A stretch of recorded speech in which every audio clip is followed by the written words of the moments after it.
Mineral Resources Minister Ngoako Ramatlhodi has just wrapped up his keynote address at this year's Investing in African Mining Indaba, and he joins us now with the deepest perspective. Thanks so much, Minister, for your time today. So the Indaba has been dubbed South Africa's chance to restore confidence. What's your sense of where investor confidence levels are sitting right now? I'm hoping after this Indaba we'll have a different climate. We have emphasized the fact that we will fix policy, and that even the current policy that exists, when you look at the fact that we are a constitutional state as opposed to a parliamentary sovereignty, that people have got recourse to the courts in the event where the executive or the parliament violates their rights. Of course, we've still got that uncertainty around policy and regulatory framework hampering investor sentiment in a very big way right now. The Act has been sent back to the National Assembly. What were the major contentions there, and when do you anticipate resolution actually being found?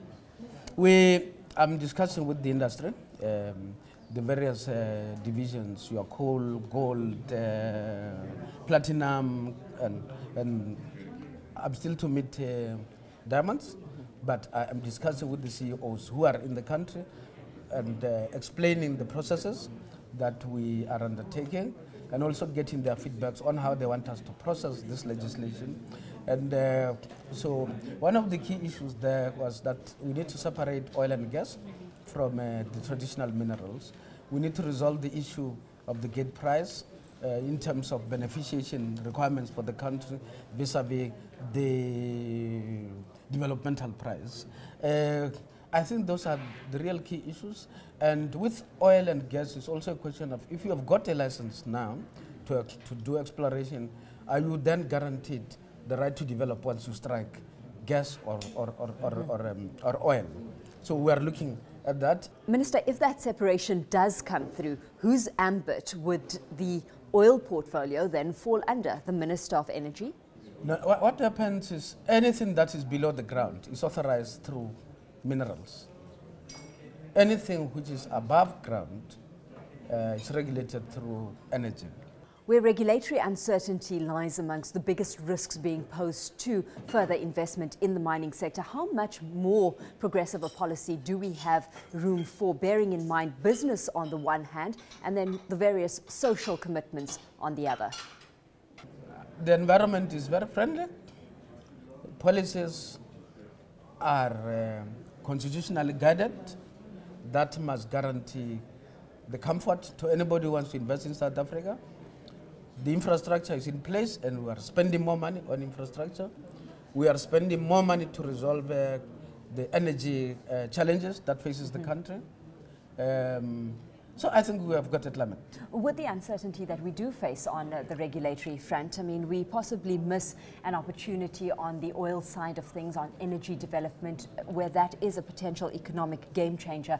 Are we missing an opportunity right now? Speed is of the essence. That's why I was talking about speed. But a speed that allows us to be legally compliant. That's the basis here.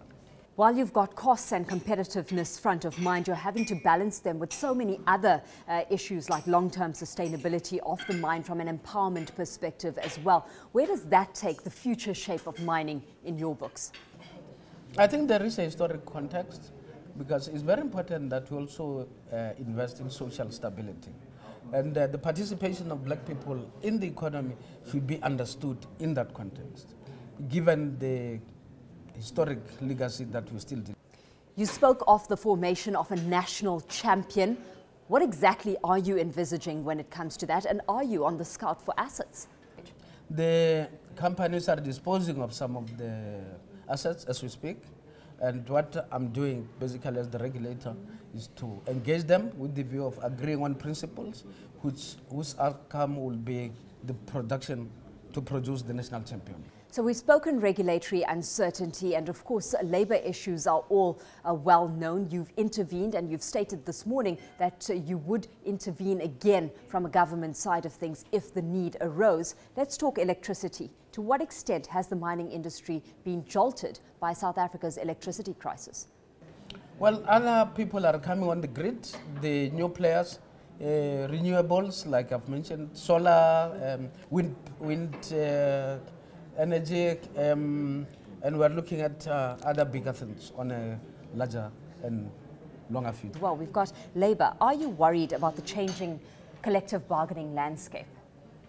I would want us to restore peaceful competition at the mine level between the contesting unions, because we've got a new phenomenon here, AMCU and NUM. You don't have, and of course you've got NUMSA, which is also organizing in that space. So I would want that competition to happen in a peaceful manner. Let's leave it there, Minister. Thanks so much for having joined us today. Of course, Minister Ngoako Ramatlhodi, right here at the Investing in African Mining Indaba 2015.